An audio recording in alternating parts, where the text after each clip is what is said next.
Бізге керек заттар: бөлме температурасындағы сары май, 250 грамм қант, және де бізге 2 жұмыртқа керек болады.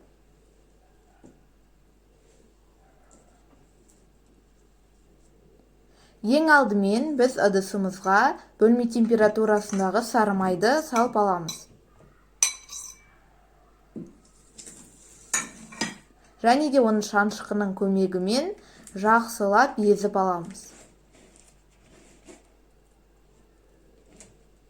Содан кейін 250 граммдық қантымызды қосамыз. Қосып алғаннан кейін оны тағы да шанышқының көмегімен жақсылап тұрып араластырып аламыз.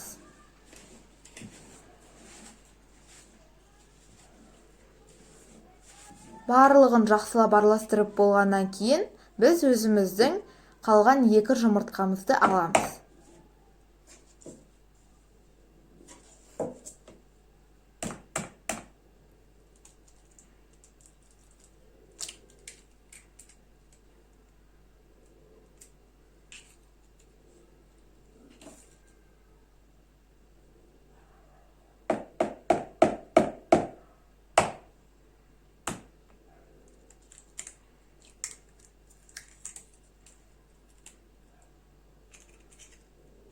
Және де шанышқымен қайта араластырып аламыз.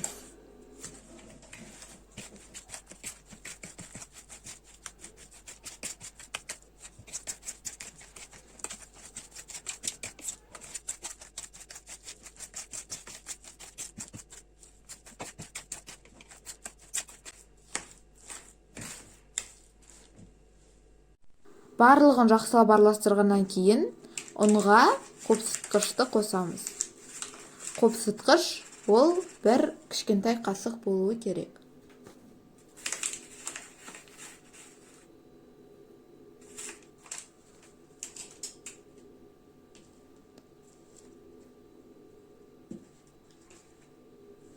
Және де оны өзіміздің тестамызға саламыз.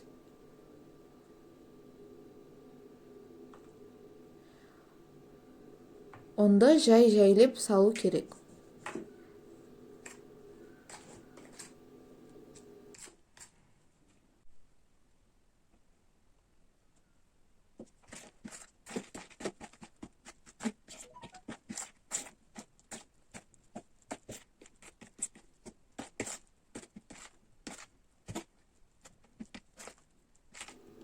Ұнымызды жай-жайлеп салған соң, оны жақсылап араластырып аламыз.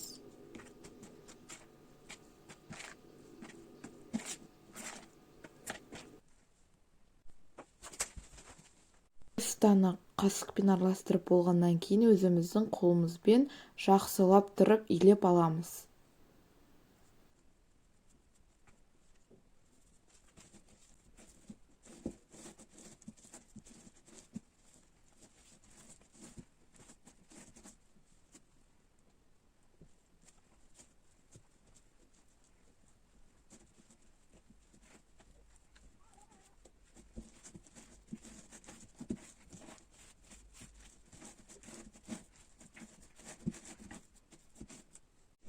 Мінекей мен қолмен жақсылап тұрып тесті илеп алдым.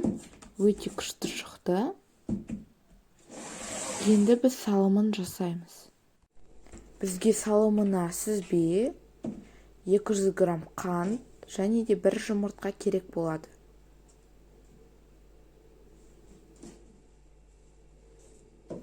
Біз енді сүзбемізге 200 граммның жартысы 100 грамм қант қосамыз.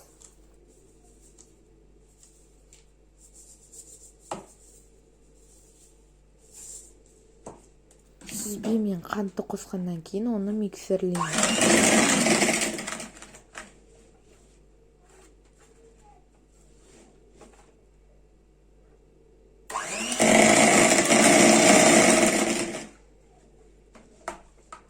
Миксерлеп алғаннан кейін жұмыртқаны қантымызбен сүзбемізге қосамыз.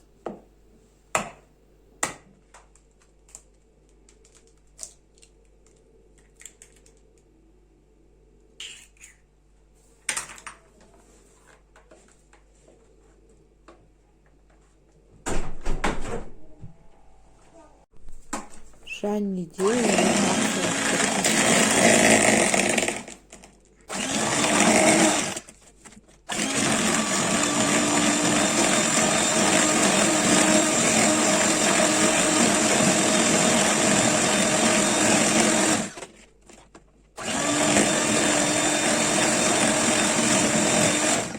енді біз диаметрі 24 сантиметрлік формаға өзіміздің сары майымызды жағамыз.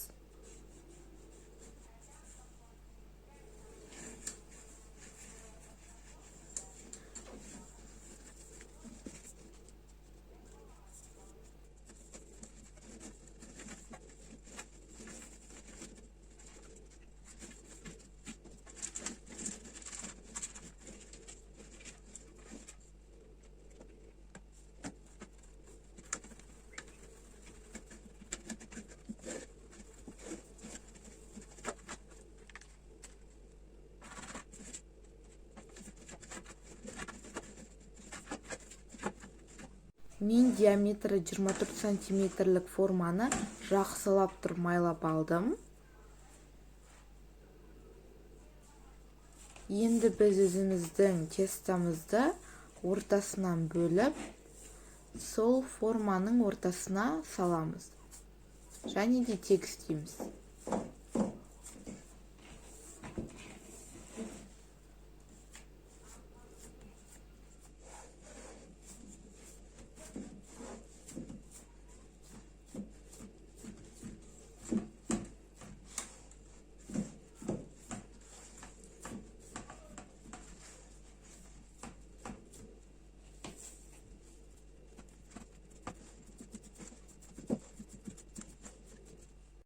Мінекей мен төмен жағын істеп алдым.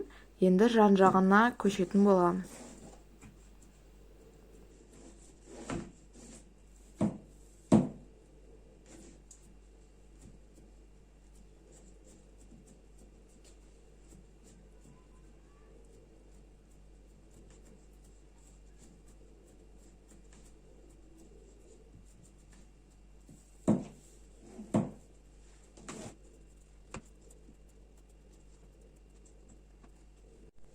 Мінекей мен жан жағын істеп алдым.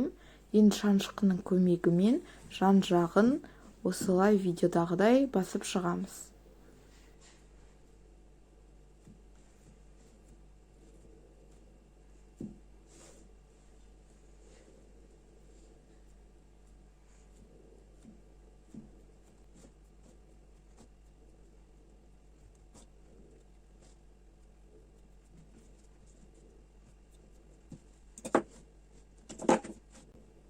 Содан кейін жан жағының үстіңгі, яғни жоғарғы жерін шаншқымен істеп аламыз.